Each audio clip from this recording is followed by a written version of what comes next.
The first time I saw the human girl, I thought someone had made a clerical mistake. She was too small. That was the first thing everyone noticed. Not weak-looking, exactly. Humans are built strangely. Dense shoulders, compact muscles, those unsettling forward-facing eyes. But standing among 36 cadets from the Orion Defense Compact, she looked like somebody's younger sister who had wandered into the wrong military academy. Then Cadet Vorin laughed at her. A few others joined him. Someone called her a mascot. Someone else asked whether Earth had started sending children because it had run out of soldiers.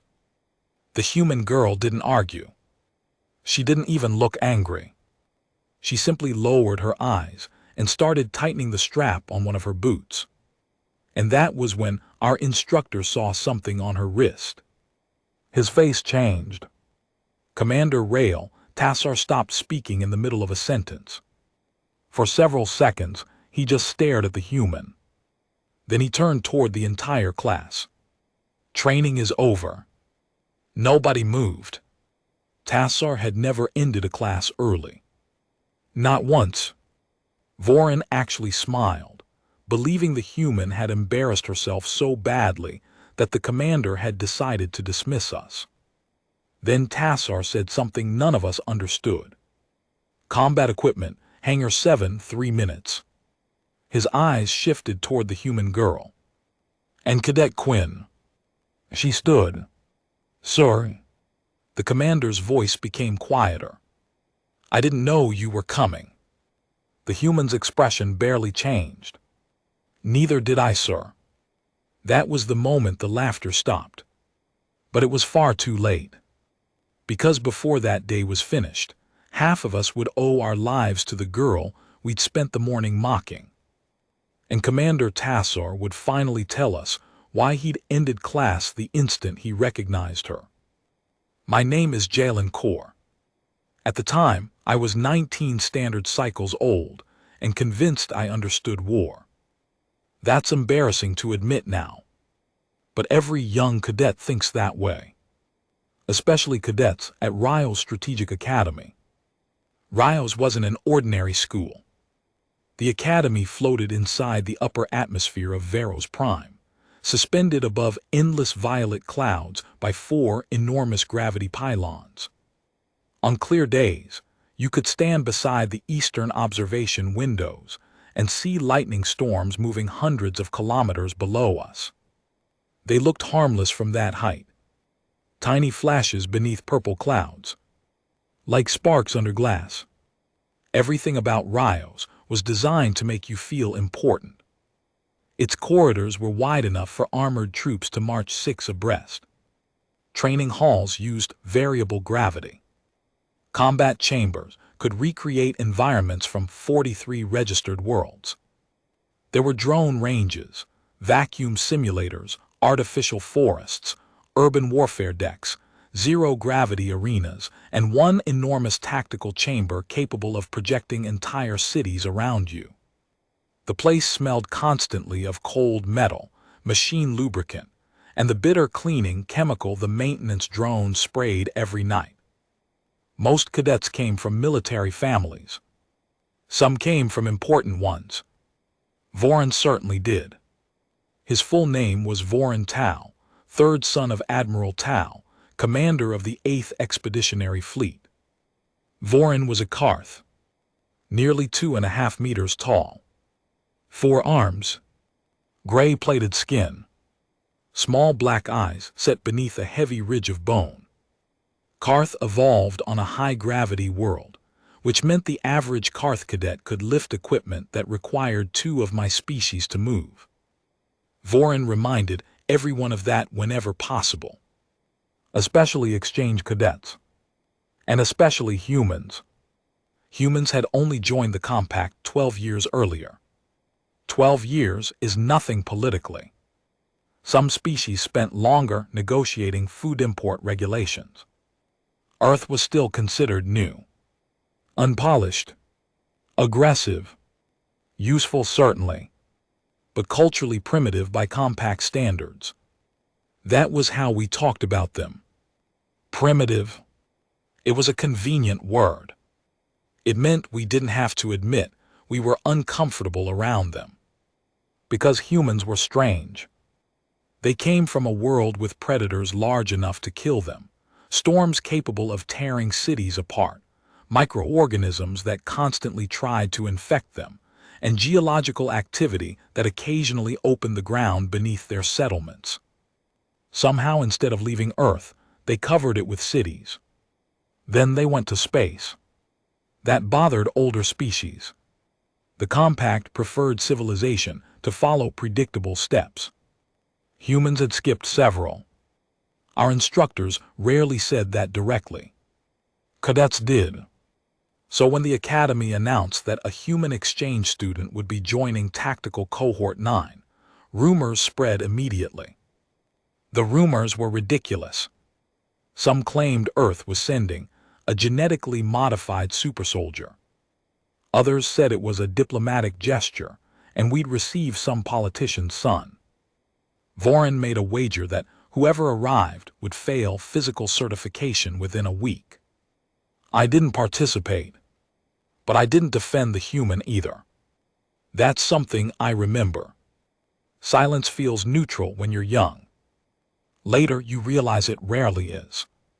The morning she arrived was unusually cold. Ryo's Academy adjusted internal temperatures according to Varro's Prime's seasonal cycles, and we were halfway through upper atmospheric winter.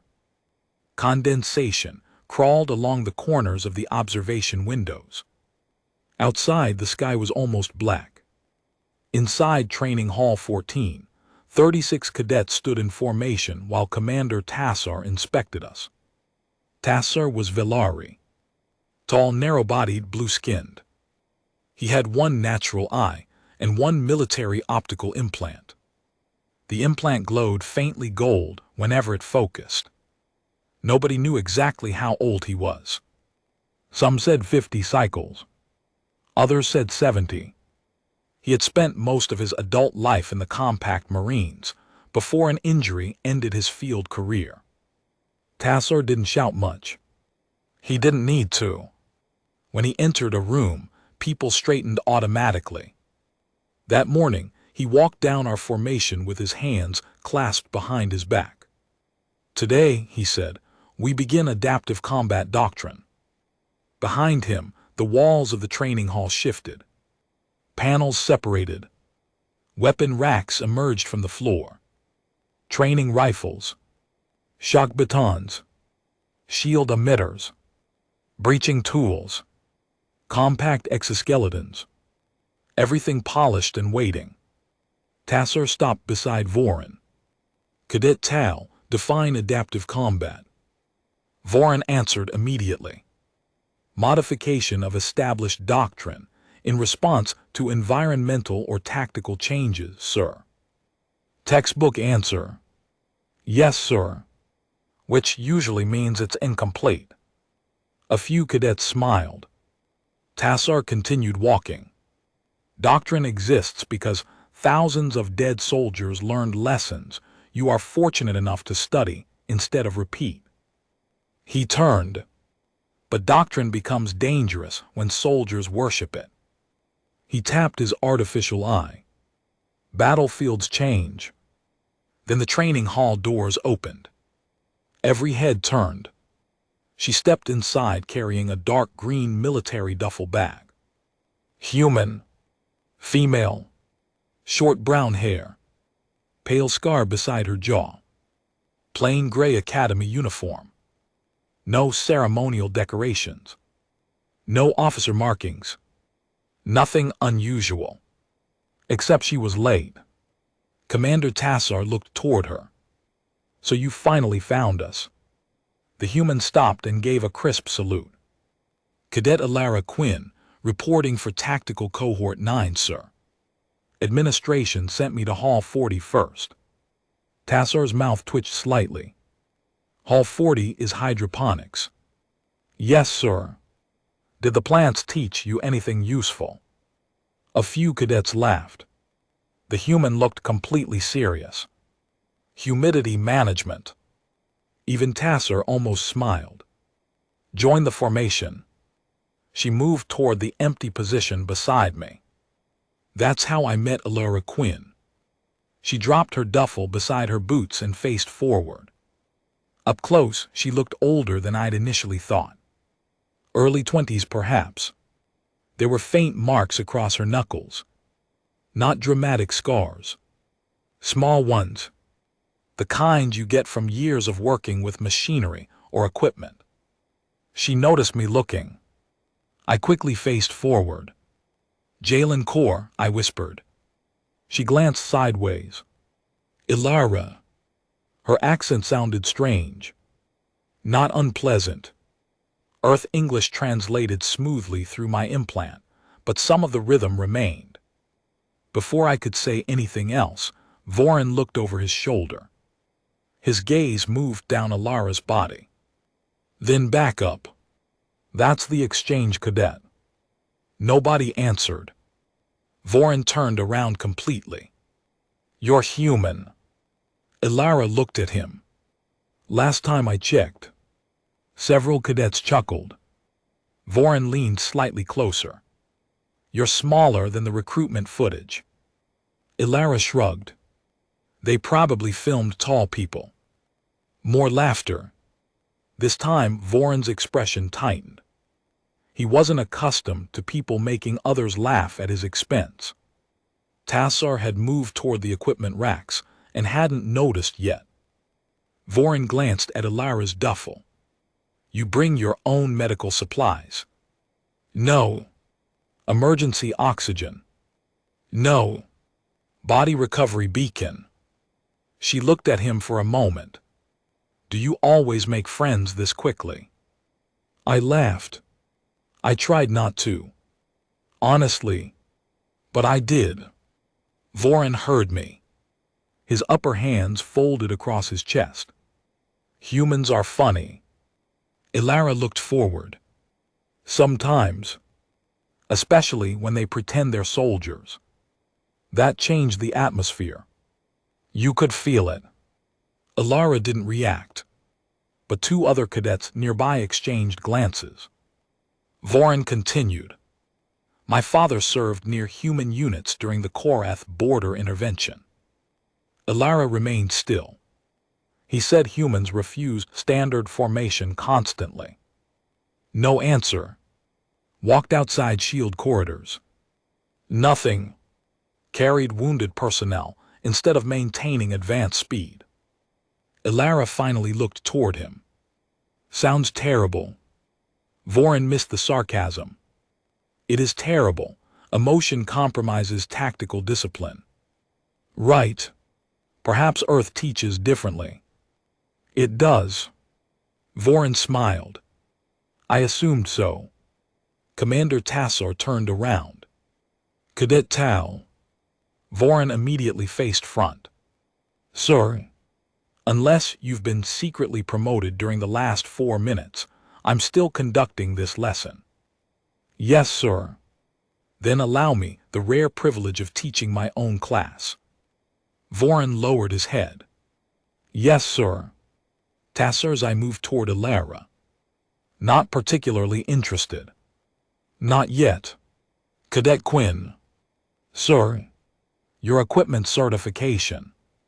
"Completed on Luna Station before departure." "Combat exoskeleton." "Certified." "Compact rifles." 6 models. "Plasma." 3. "Vacuum operations." "Certified." "Close combat." A tiny hesitation. "Yes, sir." "Level." Ilara scratched the side of her wrist. "I don't know how your academy converts human certifications." Vorin muttered something. I didn't catch it. Tassar did. "Would you like to share with the class?" Vorin straightened. "No, sir."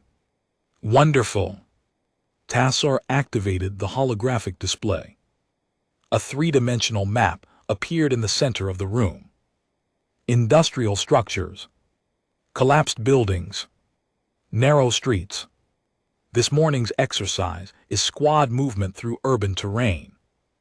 Groans. Urban drills were miserable. Too many corners. Too many angles. Too many opportunities for automated turrets to shoot you with painful simulation rounds. Tassar continued. Teams of 6. Assignments appeared above us. I checked mine. Team 3. JALEN Core. VORENTAL. ELARAQINN. Wonderful. The rest were Sierri, a winged Hesh cadet, Natik, a quiet amphibious Rulon, and Brick, another Karth who followed Vorin everywhere. Vorin looked at the list. You can't be serious. Tassar's artificial eye focused. Problem.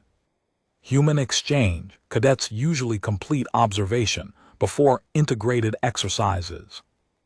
They usually arrive on time too. Today is apparently unusual. Elara whispered sorry. Vorin stared at her. I'm not concerned about you being late. Oh, I'm concerned about carrying you. Elara looked down at herself. I can walk. Brick laughed loudly. Several others joined in. Vorin seemed pleased. I remember watching Elara then. Really watching her. She didn't blush. Didn't clench her jaw. Didn't roll her eyes. She simply crouched beside her duffel bag and opened it. Inside were folded clothes, a metal water bottle, a datapad, 2 books made of actual paper, and a narrow strip of faded red fabric tied around the carrying handle. That's what changed everything. Commander Tassar was speaking to another team when he saw it. His sentence stopped. Just stopped. You'll enter from the eastern. Silence. I glanced toward him. His artificial eye brightened.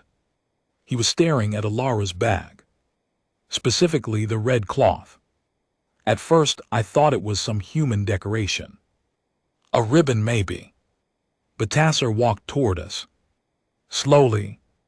Elara noticed. She stood. Sir. Tassar didn't answer. He looked at the cloth. Then at her wrist. Her sleeve had pulled back slightly when she'd crouched. There, just above her hand, was a small tattoo. 3 black lines. A circle. And beneath it a number. 17. Tassar's natural eye widened. He looked directly at Elara's face. Your full name. She hesitated. Elara Me Quinn, sir. Service identification. The room became very quiet. Elara lowered her voice. Former Coalition Auxiliary Rescue Corps, 17th Emergency Combat Detachment. Something seemed to drain from Tassar's expression. Vorin frowned. I had never heard of the unit. Apparently, neither had anyone else. Tassar stared at Elara for several seconds. Then he looked toward us. Training is over. Nobody moved. Vorin glanced around. That faint smile appeared on his face. Like I said, I think he believed Elara had somehow caused the cancellation. Then Tassar's voice hardened. Did I speak unclearly? 36 cadets snapped to attention. No, sir. Combat equipment, Hangar 7, 3 minutes. Confusion spread through the formation. Hangar 7 wasn't a classroom. It was an operational deployment bay. Tassar pointed at the racks. Armor, breathing gear, field weapons, move. Cadets rushed. I reached for my chest plate. Vorin didn't. He was still looking at Elara. Sir, is this another exercise? Tassar turned toward him. No. That single word changed the room. Vorin's posture stiffened. Tassar looked at Elara. And Cadet Quinn. Sir. His voice became quieter. I didn't know you were coming. She gave him a small, tired smile. Neither did I, sir. Tassar's jaw tightened. Then he said something I still remember perfectly. Of course you didn't. Hash build tension. Hangar 7 felt different from the training decks. Training rooms were clean, controlled, predictable. Operational hangars were loud. Machines whined. Fuel systems hissed. Maintenance crews shouted over engines. Warning lights rotated above launch doors. 2 atmospheric transports sat on magnetic platforms with their ramps lowered. When our cohort entered wearing half-fastened armor, ground personnel looked at us strangely. Cadets weren't normally allowed there. Commander Tassar marched toward a control terminal. Squad leaders forward. Vorin moved automatically. So did 5 others. Alara remained beside me. I whispered, "What is happening?" "No idea." "You know Commander Tassar?" She shook her head. "Never met him." "He knows your unit." Her eyes remained on Tassar. "Apparently." That answer bothered me. Before I could ask more, an alarm sounded. Not the training alarm. The real one. 3 sharp tones. Pause. 3 more. Every member of the ground crew stopped what they were doing. A synthetic voice filled the hangar. "Attention, Level 3 infrastructure failure. Northern gravity pylon experiencing power instability. Engineering response TEAMS report to assigned stations." Murmurs spread through the cadets. Ryo's academy floated because of 4 gravity pylons. Losing one wasn't catastrophic. The others could compensate. At least that's what we'd been taught. Vorin glanced toward Commander Tassar. "Sir." Tassar was reading something on the terminal. His face hardened. Level 3 shouldn't trigger evacuation readiness. An engineer nearby looked at him. "It didn't, Commander." Tassar pointed toward the transports. "Then why are those fueled?" The engineer's ears flattened. "They aren't ours." The hangar became quiet despite all the machinery. Tassar stepped closer. "What?" "Those transports arrived 17 minutes ago.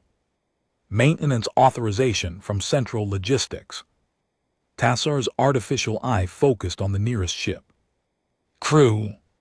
"Already inside." Alara's head lifted. Something about her changed. It was subtle. Her shoulders didn't tense. She didn't reach for a weapon. But her attention sharpened so suddenly, I could almost feel it. She looked toward the transport. Then toward the ceiling. Then the blast doors. Then the control booth. I noticed because I was standing beside her. "What?" I whispered. She didn't answer. A second alarm began. "Attention! Communication interruption detected. External network access temporarily unavailable." Commander Tassar turned. "Everyone away from the transports." One of the ships exploded. Not dramatically. There was no giant fireball. A hard metallic crack. Then the transport's side panel blew outward, and a pulse of blue-white light swept across the hangar. My armor died instantly. Displays black. Weapon indicators gone. The lights shut off. Emergency lamps flickered red. Somebody screamed. Gravity shifted. My stomach rose into my throat. For one horrifying second, I felt weightless. Then gravity returned sideways. Cadets crashed across the floor. Equipment racks toppled. I struck a cargo crate hard enough to lose my breath. Through ringing ears, I heard Tassar shouting, "EMP manual systems, get down." The transport ramps opened. Figures emerged. Black armor. No insignias. Real weapons. Vorin stared. I remember his face. All confidence gone. We'd trained for attacks hundreds of times. But training simulations announced themselves. Targets appear where they're supposed to. Weapons produce harmless pain pulses.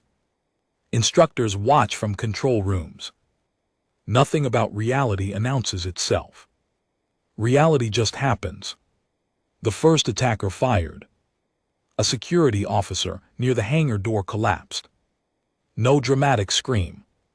He simply fell. That terrified me more than anything. Cadets scattered. Someone tried activating a rifle. Dead. EMP. Ilara grabbed my collar and dragged me behind a loader vehicle. Stay low. What? Another burst struck the metal above us.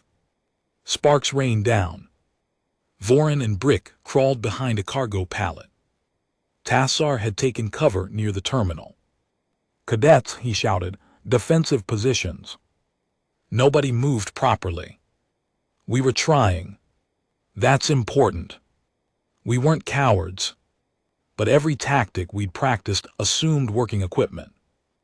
Our rifles were electronic. Our armor targeting systems were electronic. Our squad network was electronic. Even our helmets had electronic visibility compensation. Everything was dead. The attackers knew it. Ilara pulled off her helmet.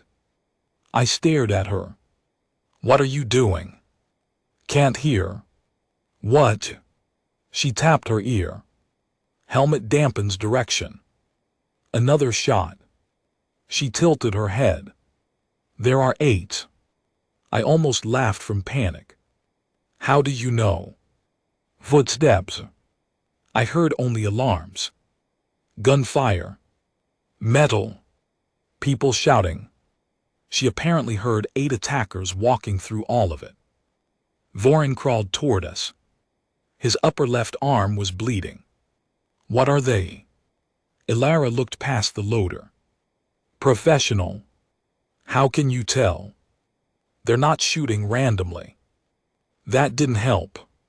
Commander Tassar crawled toward our position. Quinn. She looked at him. Sir, can you move? Yes. Good. He looked at the rest of us. Listen carefully. Academy security will respond. Ilara shook her head. No. Tassar looked at her. No. Communications down. Gravity pylon failure. EMP inside deployment hangar. She pointed toward the transport. They planned this. Tassar's eyes narrowed. Ilara continued. If security follows standard response, they'll converge through corridors 6 and 9. I knew the Academy emergency layout. She was right. Those corridors intersected the hangar. Tassar understood immediately. Ambush. Ilara nodded. Vorin looked between them. What are you talking about? Tassar ignored him. Objective. Ilara looked toward the ceiling. Gravity control. Why? If they shut down 2 pylons, station evacuation begins. So, she looked at us. Thousands of people moved toward centralized launch bays. My stomach turned. Tassar finished the thought. Targets. Ilara nodded. For several seconds, nobody spoke. Then Vorin said, You're guessing. Ilara looked at him. Yes. He almost seemed relieved. Then she added, But if I'm wrong, we lose a classroom. Gunfire struck the loader. If I'm right, they get 5,000 hostages. Tassar made the decision. Quinn with me. Vorin's expression twisted. Sir, she's a cadet. Tassar turned on him. No. That single word silenced us. He pointed at the faded red strip tied around Ilara's duffel, which she'd somehow carried from the training hall. That is a 17th detachment extraction marker. Blank faces. Tassar looked furious. Not at Ilara. At us.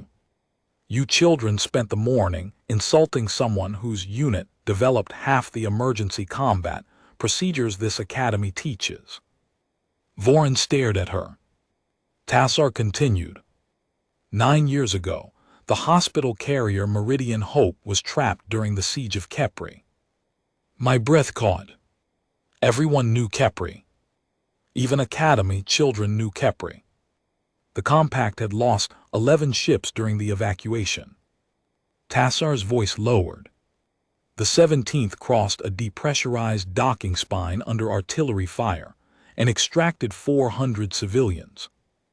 He looked at Alara's wrist. 17 members entered. Silence. 3 came out. Alara looked away. Tassar's natural eye remained fixed on her. I was one of the Marines waiting on the other side. That explained his face. Alara stared at him. You were at Kepri. Docking Group 4. She seemed genuinely surprised. I don't remember you. Tassar gave a humorless smile. You were carrying 2 children and half a ventilation duct. For the first time all morning, Alara looked embarrassed. Oh. Another explosion shook the hangar. Tassar turned toward us. Class dismissed. Vorin blinked. What? You wanted to know why I ended the lesson. He pointed toward Alara. Because I realized the instructor was no longer the most experienced person in the room. No one laughed. Not now. Alara looked uncomfortable. Commander. I'm not flattering you, Quinn. Good. I'm assigning you a problem. Less good. A faint smile crossed his face. Then disappeared. We need to reach gravity control. Alara looked around the hangar. How many cadets can fight without electronics? Silence. She sighed. Okay. Vorin's eyes narrowed. What is that supposed to mean? It means we're changing the plan. He stood slightly higher. I am squad leader. Alara stared at him. Gunfire hit the crate beside his head. He dropped immediately. She nodded. Congratulations. Even I laughed. It was short. Nervous. But it helped. Tassar looked at her. What do you need? Alara's eyes moved across the hangar. Then she pointed toward a maintenance cabinet. Tools. If you've never seen a human weaponize a maintenance closet, it's difficult to explain. There was no magic. No superhuman technology. No secret Earth plasma rifle. Just equipment. Alara opened the cabinet and started pulling things out. Mechanical cable cutters. Insulated pry bars. Pressure clamps. Emergency sealant. Hand lamps. A chemical fire suppression cylinder. She tossed items toward us. Take something that works without power. Vorin caught a pry bar. He stared at it. You expect me to fight trained soldiers with this? No. She grabbed a second bar. I expect you to hit them with it. Brick actually smiled. That was more understandable to a Karth. Alara turned to Sayiri. You can fly. Sayiri's feathered wings twitched. In this gravity. Short distance. Yes. Good. To Natek. Your species sees infrared. Naturally. She handed him a small mirror. Watch corners. Then she looked at me. What are you good at? My mind went blank. Absolutely blank. 20 years of existence. 2 years of military training. Hundreds of examinations. And when someone asked what I was good at, I had nothing. She waited. Navigation. Good. It's mostly electronic. Do you know the station? Yes. Then it's not electronic. That sentence changed something in me. She wasn't asking what equipment I knew how to operate. She was asking what I knew. There is a difference. I pointed toward the Western Service corridor. Gravity control is 11 decks down. Main elevators won't work. Emergency stairwell is exposed. Alternative. Maintenance shafts. Can they fit Karth? I looked at Vorin. Barely. Vorin grunted. Ilara nodded. Perfect. We moved. Not elegantly.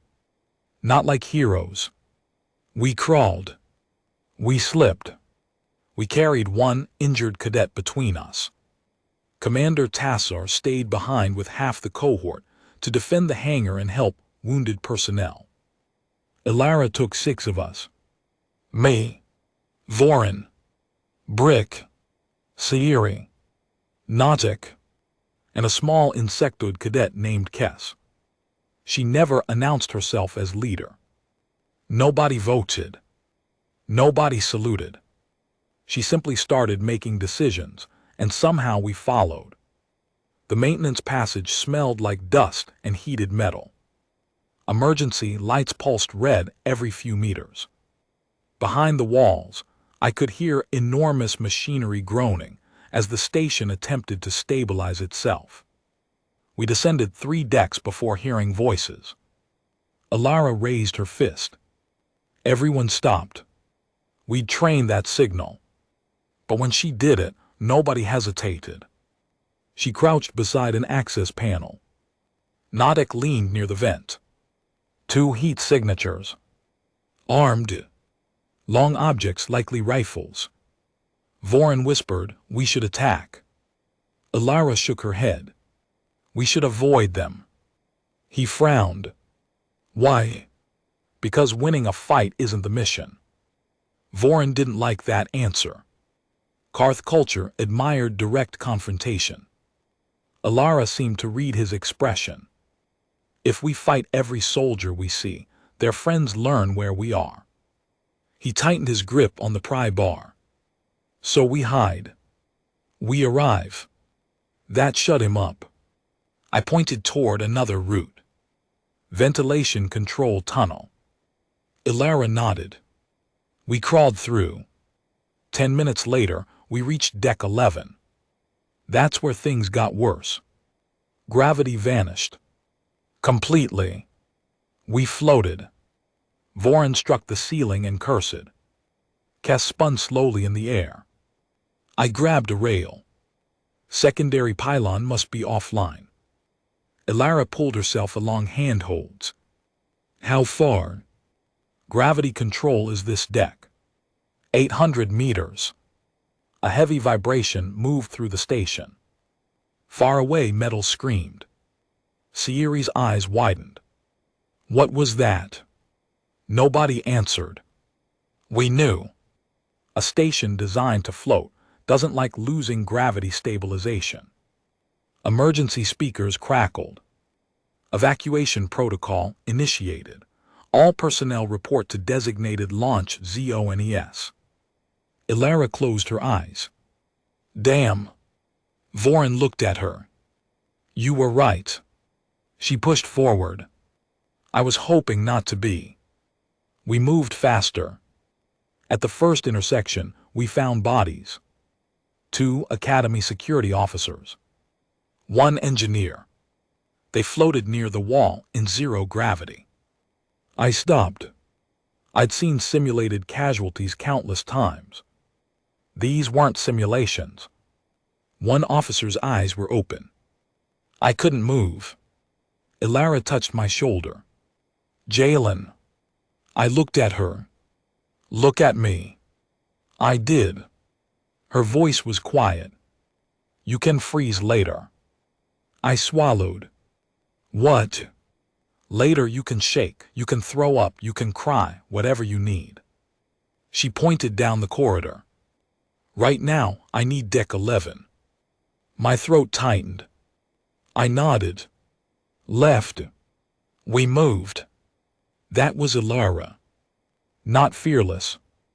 I understood that later. She simply knew fear could be scheduled. Mine couldn't. Not yet. At gravity control, we encountered 4 soldiers. Avoiding them wasn't possible. They had barricaded the entrance. Alara studied the corridor through Nodek's mirror. 4. Vorin whispered finally. She looked at him. You really enjoy this. My species considers battle honorable. Your species needs hobbies. Brick covered his mouth to hide a laugh. Even Vorin's mouth twitched. Then Alara became serious. We don't have firearms. Vorin lifted the pry bar. We have these. They have rifles. Then we close distance. How? He had no answer. Alara looked toward Sayiri. Then upward. 0 gravity. She smiled slightly. I didn't like that smile. You said you can fly. Sayiri blinked. Wings don't function properly without gravity. Can you push? Against air. Against us. Sayiri stared. Then understood. Oh. Alara pointed toward 3 emergency equipment crates. We tied them together using maintenance cable. Vorin and Brick braced behind the improvised mass. Sayiri positioned herself against the wall, feet locked around a rail. Alara whispered, when the door opens, push.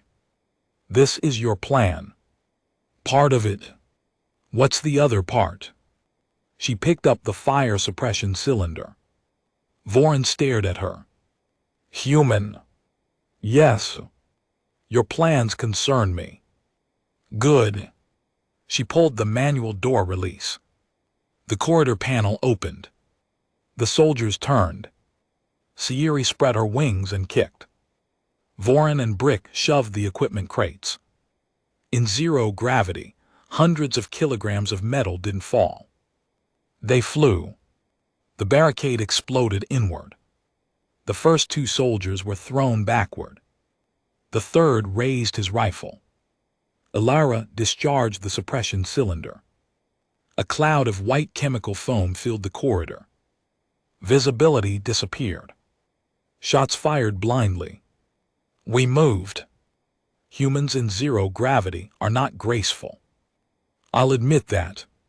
They don't have wings. They don't have natural adhesion. They don't have stabilizing tails. But Alara understood momentum. She pushed from wall to wall. Vast. Unpredictable. The first soldier emerged from the chemical cloud. Vorin struck his rifle aside. Brick hit him with enough force to send both spinning. Another attacker grabbed Alara. For the first time, I saw her fight. It wasn't beautiful.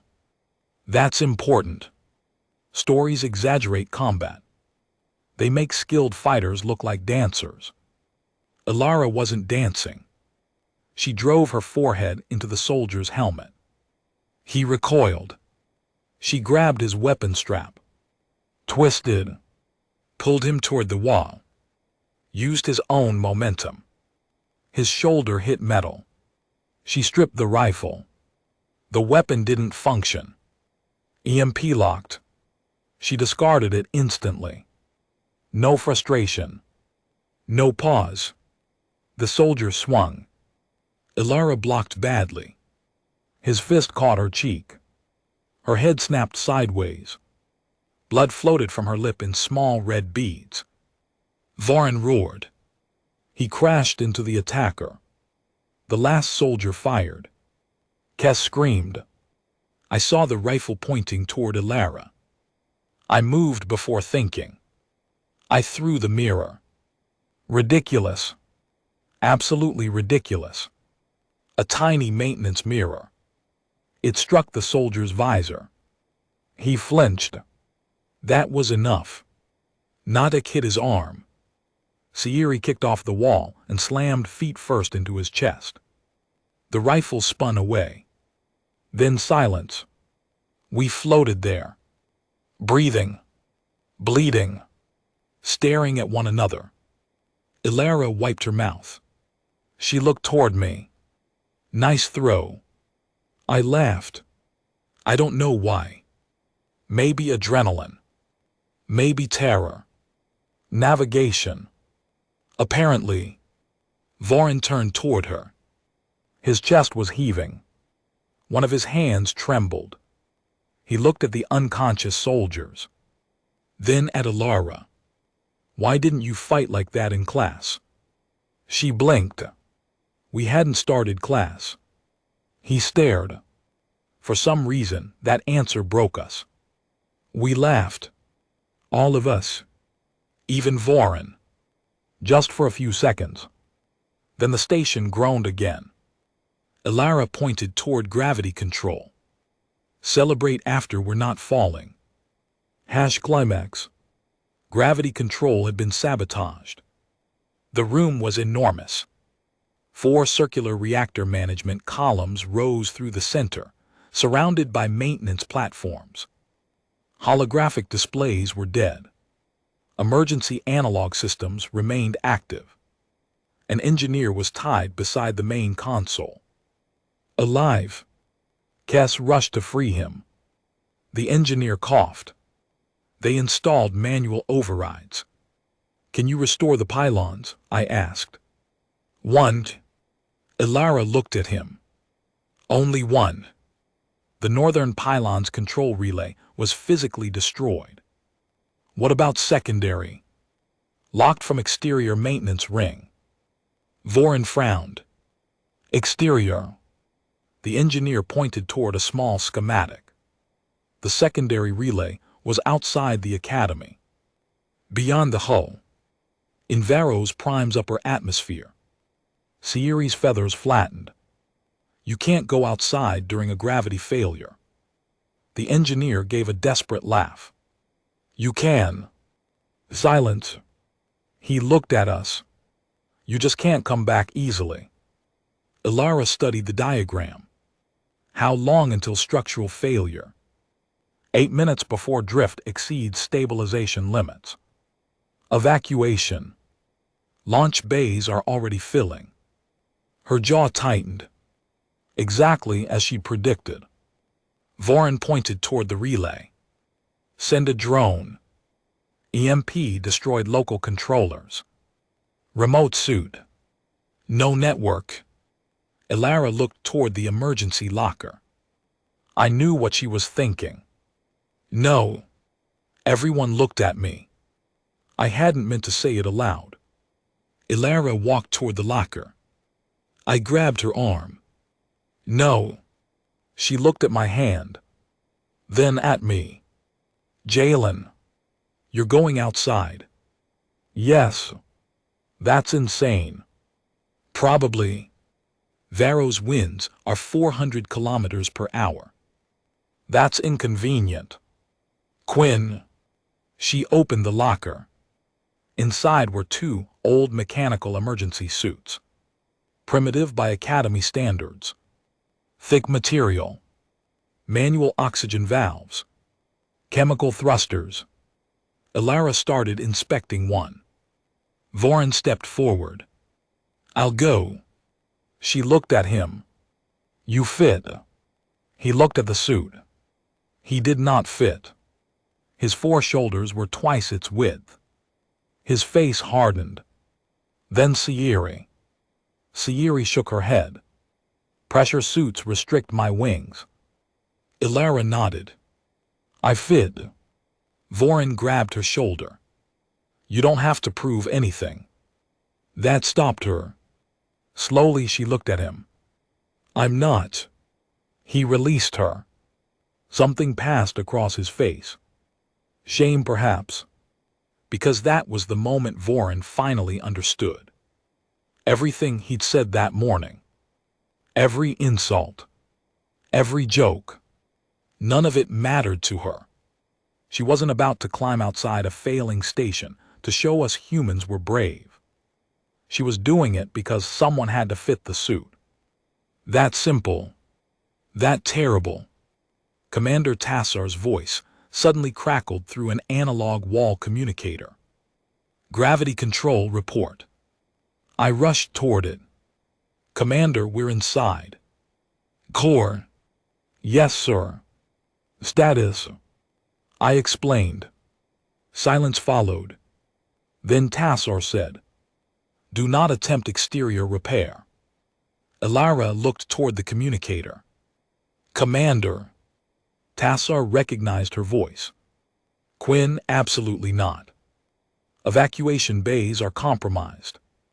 We know. Security discovered explosives in launch bays 1 and 3. Everyone froze. Tassar continued. We're redirecting civilians, but if stabilization fails, they'll be trapped. Yes. Elara pulled on the pressure suit. Tassar's voice hardened. Quinn. She tightened the neck seal. Sir. That is in order. Elara looked toward the engineer. Are you currently my commanding officer? The room became silent. Tassar didn't answer immediately. Elara smiled faintly. You dismissed class. Voron's eyes widened. Even now. Even here. She'd made a joke. Tassar exhaled. Human regulations are a disease. So I've heard. Listen carefully. The maintenance ring rotates relative to the hull. I see it. Miss the handrail and you're gone. I see that too. Wind shear. Commander. Silence. Elara's voice softened. How many people? Tassar didn't answer. How many people are still on the station? A pause. 6,400. She closed the helmet. Then opened the airlock. Nobody argued after that. The exterior door opened. The atmosphere beyond it looked alive.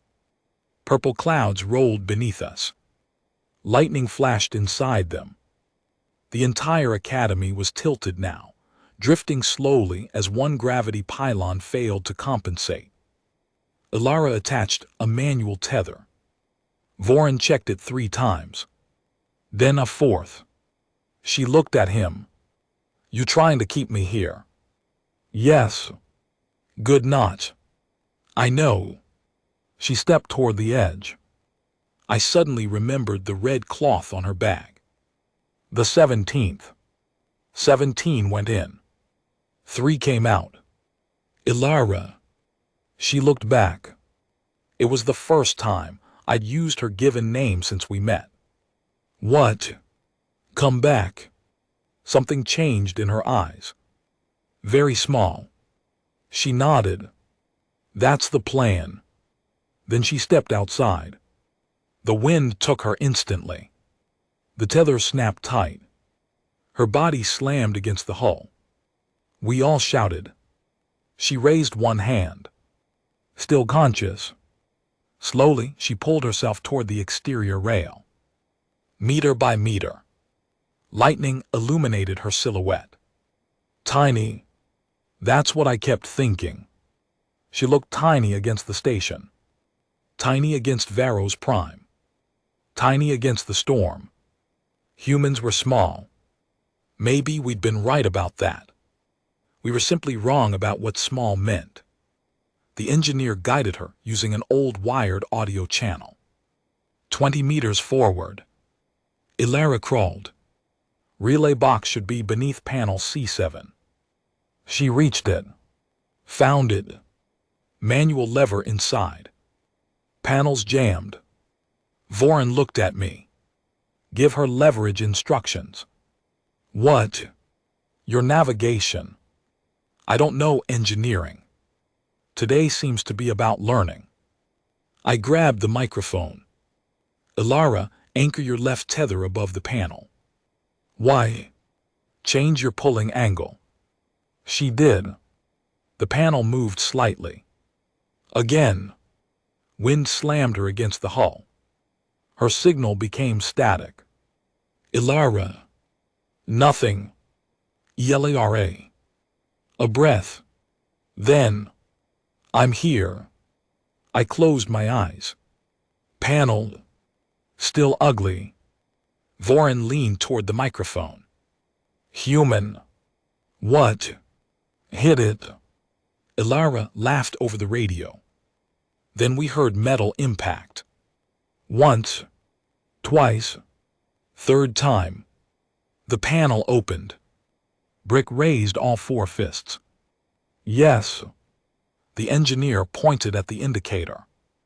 Manual lever should be red. Ilara paused. There are 3 red levers. The engineer's face drained. They changed the assembly. Which one? I don't know. Lightning flickered. 6 minutes remained. We stared at the schematic. Nodek noticed something. Pressure labels. What? Humans use color. Compact engineering also uses shapes. The engineer leaned closer. Correct. Stabilization relay should have triangular warning marker. Ilara's breathing filled the radio. I see triangle. Pull.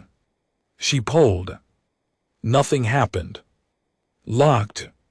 Safety pin. Where? Base of lever. Another burst of static. The station tilted farther.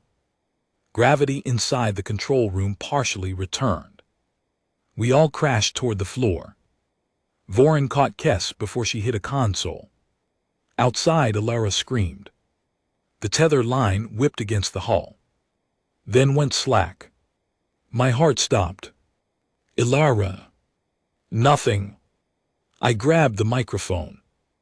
ELARA. Static. Voren stared toward the exterior camera monitor. The old optical feed showed only storm clouds. Then a gloved hand appeared over the edge.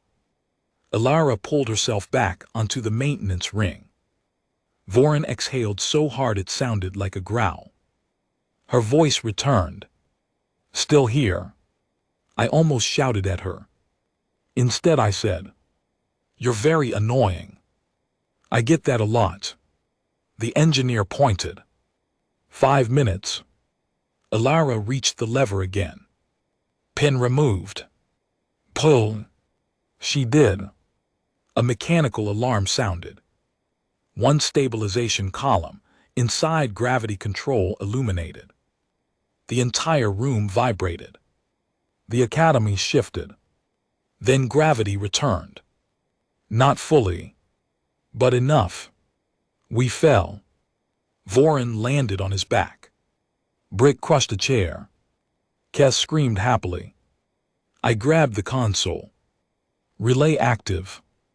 The engineer stared at the gauges. Secondary pylon restarting. Commander Tassar's voice burst through the communicator. Gravity control, what happened? I laughed. We have stabilization. Cheers erupted. Then the engineer stopped smiling. What? Ilara's voice came through the radio. Guys.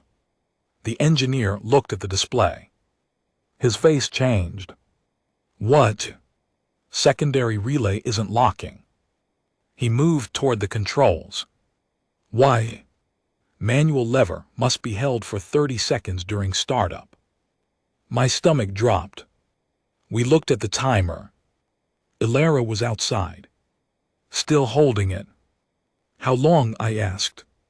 27 seconds. Tassar heard.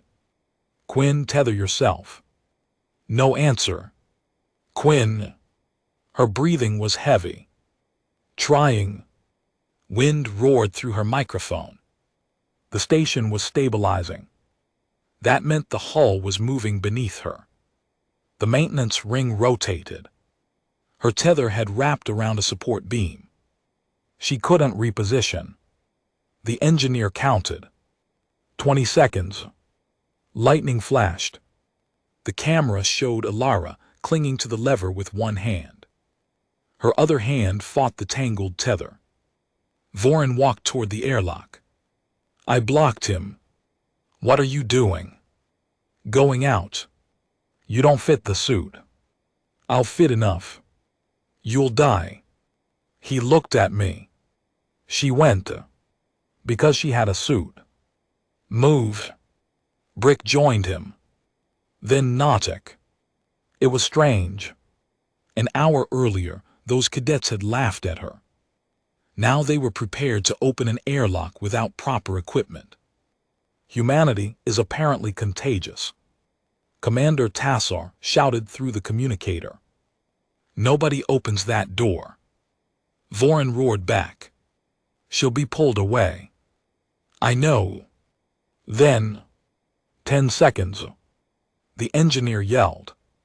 Ilara's voice broke through. Don't. Vorin froze.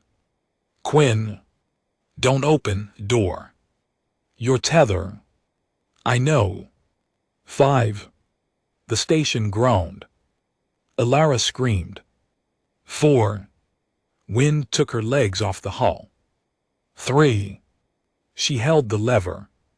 2. Her tether snapped. I saw it happen. A thin line whipping into the storm. 1. The relay locked. Gravity stabilization engaged. And Ilara Quinn disappeared from the camera. Nobody spoke. For perhaps half a second. Maybe less. It felt like an hour. Then Vorin screamed. Not words. Just a sound.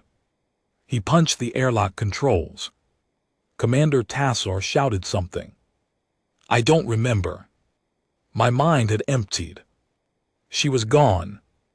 A human body in the upper atmosphere of Veros Prime.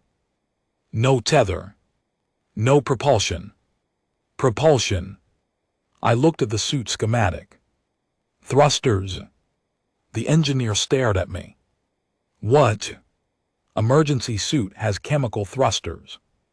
Manual reserve only, very little fuel. I grabbed the microphone. Ilara, fire thrusters toward the hull. Static. ELARA. Nothing. Vorin pressed his helmet against the airlock window. Then Nautic pointed. There. A shape. Far below. Tiny. Falling. Ilara. Sayuri suddenly unfolded her wings. I can reach her. No. Everyone yelled. She looked at us. Not outside. She pointed toward a service drone dock. The EMP had disabled electronics. But the maintenance drones had compressed gas maneuvering tanks. Manual valves. Ilara had taught us the rule minutes earlier. Use what still works. Vorin understood first. Get the tank. We moved. No leader. No orders. Just people. Brick tore the drone compartment open. Nautic disconnected the gas cylinder. I found a maintenance harness. Sayuri strapped the cylinder across her body. The engineer stared at us. This is madness. Vorin looked at him. Yes. Then he turned to Sayuri. Bring her back. We opened the airlock. Sayuri launched. She didn't truly fly. Not in those winds. She fell with direction. The gas cylinder hissed. Her wings adjusted constantly. I watched through the window. Ilara was almost invisible now. Sayuri angled downward. Closer. Closer. Then storm clouds swallowed both. Nothing. 10 seconds. 20. 30. Vorin stood motionless. His four fists clenched. Cass whispered something in her language. A prayer, perhaps. Then Sayuri emerged from the clouds. She was rising badly. Spinning. Gas spraying. And wrapped in her arms was Ilara. I have never heard a Karth cheer the way Vorin did. We pulled them inside. Ilara collapsed onto the floor. Her helmet was cracked. Her face had gone pale. For several terrifying seconds she didn't move. Then her eyes opened. She looked up at Vorin. Did it work? Vorin stared at her. Did what work? The relay. He made a sound somewhere between a laugh and a sob. Yes. Good. Then she looked at Sayuri. You flew. Sayuri was lying beside her, gasping. Fell professionally. Ilara smiled. Counts. Hash resolution. Security regained control of Ryo's academy 43 minutes later. The attackers were part of a separatist military cell, attempting to capture senior compact officials visiting the academy. Their plan had been careful. Disable communications. Sabotage gravity systems. Force evacuation. Explode 2 launch bays. Capture survivors during the panic. It almost worked. 21 Academy personnel were injured. 7 died. That number stayed with us. Victories sound different when you know the cost. Cadets like to imagine surviving an attack means celebration. It doesn't. Mostly it means quiet. The academy cafeteria became a temporary medical station. Training halls housed displaced students. Nobody slept much that night. Ilara spent 6 hours in the infirmary. Minor decompression injury. Cracked rib. Concussion. Cuts. Nothing permanent. At least that's what the doctors said. When she returned to Tactical Cohort 9 2 days later, nobody knew how to behave. We were already standing in formation. Vorin saw her enter. He looked suddenly uncomfortable. That alone was worth witnessing. Ilara carried the same green duffel bag. The faded red cloth was still tied around the handle. She took her old position beside me. Hey. I looked at her. Hey. You throw any more mirrors at people? Not recently. Shame. Vorin cleared his throat. Ilara looked toward him. The enormous Karth seemed to shrink somehow. I owe you an apology. The entire formation became painfully interested in staring straight ahead. Ilara studied him. For what? Vorin frowned. For what I said. You said a lot. Yes. You're going to need to narrow it down. A few cadets smiled. Vorin exhaled. For calling humans weak. Ilara nodded. And saying you couldn't keep up. And suggesting Earth sent you because it had run out of soldiers. That one was creative. Vorin looked genuinely miserable. Ilara let him suffer for perhaps 3 seconds. Then she said, apology accepted. He looked relieved. But he stiffened. She pointed at his upper left arm. You kept bleeding during the maintenance shaft crawl. Vorin looked confused. So you never complained. He shrugged. It wasn't serious. Ilara smiled. Exactly. Vorin stared at her.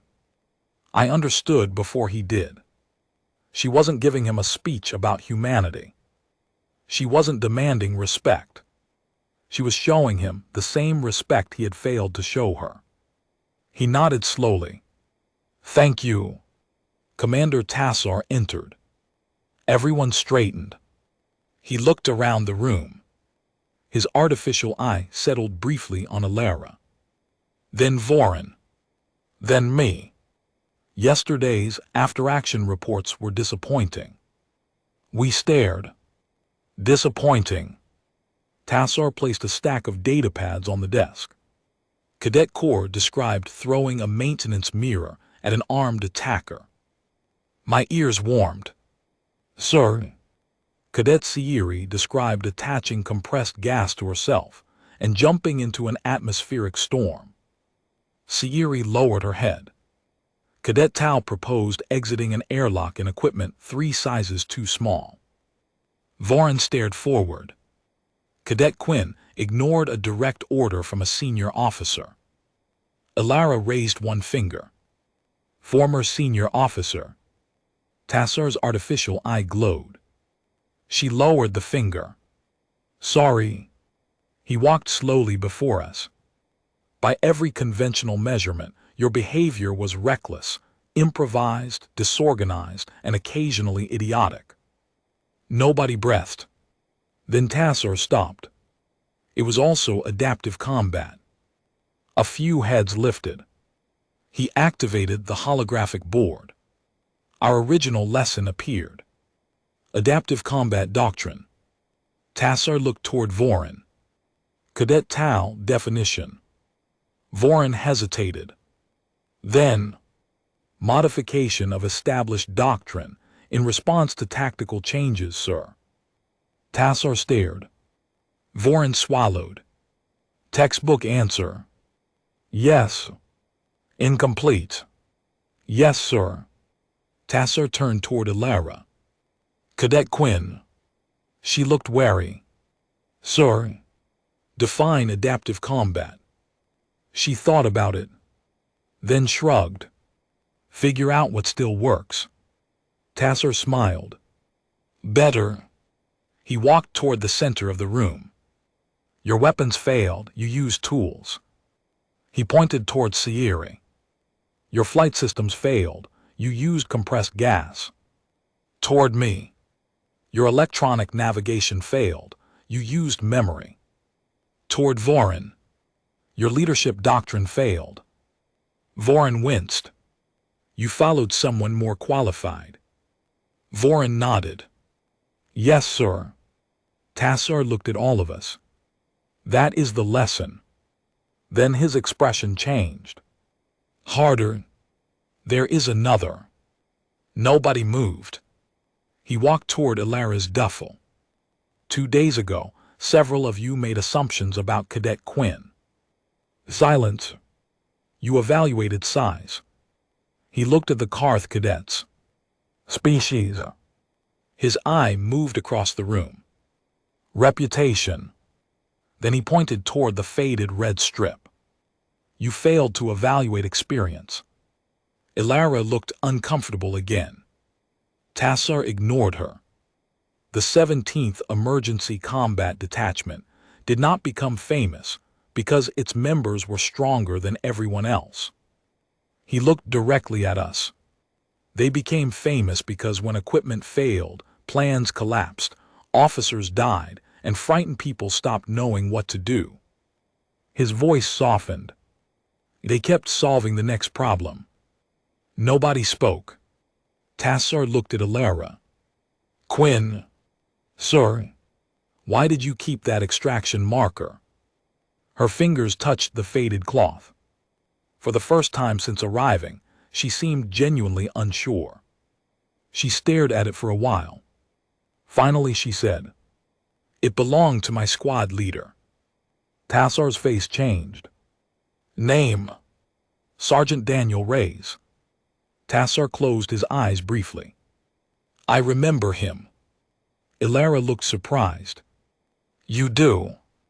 He carried my communications officer through the Kepri breach. A small smile appeared on her face. Yeah.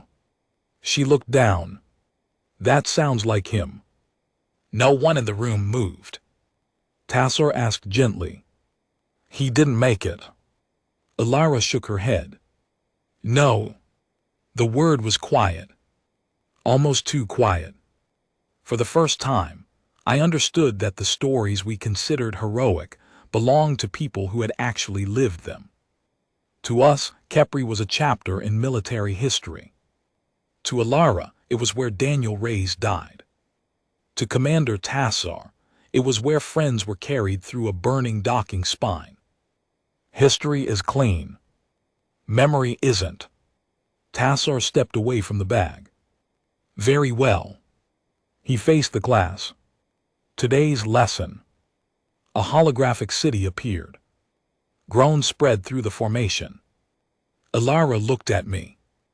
Urban drill. Apparently. Terrible. I thought humans loved impossible situations. She sighed. Mostly we complain about them. Vorin overheard. I believed humans never complained. Alara stared at him. Who told you that? My father. Your father has never met engineers. I laughed. Tassar turned. Something amusing, Cadet Corps. No, sir. Excellent. Team 3 enters first. Vorin groaned. Alara picked up a training rifle. Then stopped. She examined it. Looked at Tassar. Electronics. Yes. She frowned. Can I take a pry bar? Tassar actually laughed. The sound shocked the room. Absolutely not. Had to ask. The academy changed after that attack. Security protocols changed.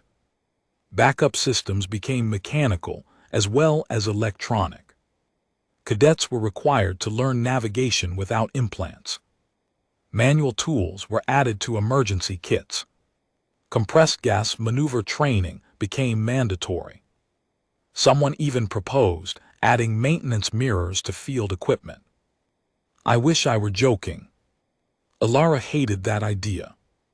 Vorin loved it. He painted a tiny mirror symbol on his armor after graduation. We stopped calling Earth primitive. Most of us anyway. Humans never became mythical to me. I think that's important. Alara wasn't invincible. I'd watched her get punched in the face. I'd heard fear in her breathing outside the station. I'd seen her hands shaking afterward when she thought nobody was looking. She had nightmares too. I learned that months later. Sometimes I'd find her sitting alone beside the observation windows at night. Varos Prime storms flashing below. She'd hold a cup of terrible academy coffee and stare into the clouds. Once I asked why she couldn't sleep. She answered honestly. Kepri. Nothing more. I sat beside her. We watched lightning together. I didn't try to say anything wise. There wasn't anything wise to say.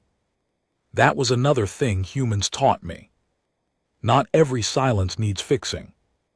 Vorin eventually became one of Alara's closest friends. Strange, isn't it? He still challenged her constantly.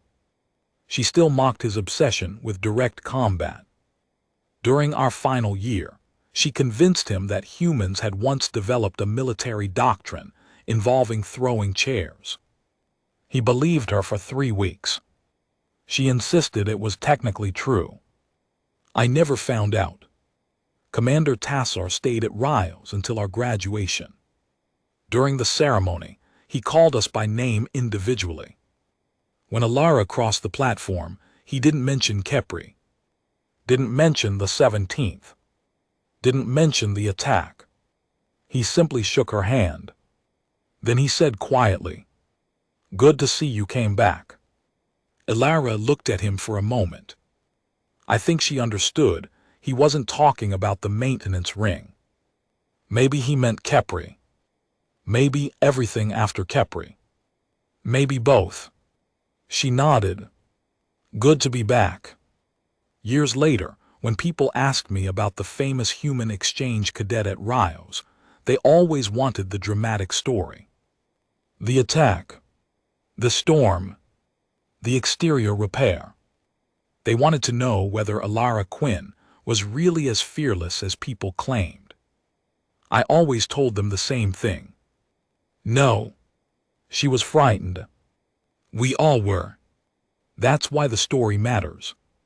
Courage isn't a species trait. Neither is fear. But there was something very human about the way Alara handled both. She didn't wait to stop being afraid. She didn't wait for better equipment. She didn't wait for a perfect plan. She looked at whatever remained and figured out what still worked. And every time I remember that first morning, the laughter, the jokes, the way we'd measured her height and decided we already understood her, I think about Commander Tassar ending class. At the time, I thought he'd ended the lesson because something had gone wrong. I understand now. The lesson hadn't ended. It had finally begun. We mocked the human because she looked too small for war. By sunset, we understood something our academy had forgotten to teach us. Some soldiers don't look dangerous until everyone else's plan stops working.